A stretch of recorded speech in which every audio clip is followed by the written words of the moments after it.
យើងកាប់អត់តលាងណាយើងកាប់ហើយស្អាតចេះអានេះយើងអត់បានកាប់បងប្អូនមើលអត់បានលាងយើងយកដាក់ឡើងយើងបុកយក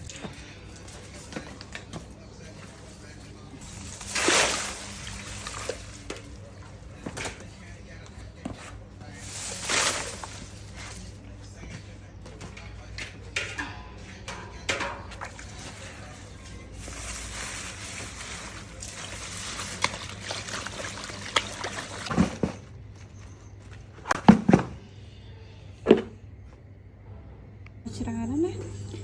ថ្មីតែយើងចិត្តសបកអញ្ចេះក៏ដោយទុកតែមួយផ្លែទៅតែអត់លាងទឹកចេញខ្មៅអ៊ីចតែម្ដងបើយើងលាងទឹកហើយ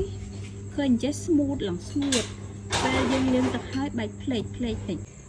ស្មាននេះដល់អង្គុយកាប់គ្រឿងលេងឡើយបងប្អូនចាឥឡូវឲ្យមើលជាក់ស្ដែងស្អាតទេបងប្អូនចា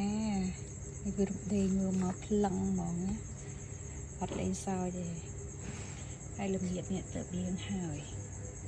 3កន្លះឡើងជប់ផ្លែពេលយើងលាងអស់ជ័រណាចា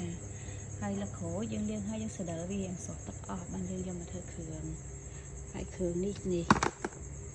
កាត់ហើយចោលវានេះ10គីឡូបងប្អូនសក់បានប៉ុណ្ណឹងលាងហើយសក់បានតែប៉ុណ្ណឹងឯណាអត់មានអីច្រើនទេគេគល់គេកាត់ចឹងអាហ្នឹងផ្លឹងចឹងនេះបងប្អូនស្លឹក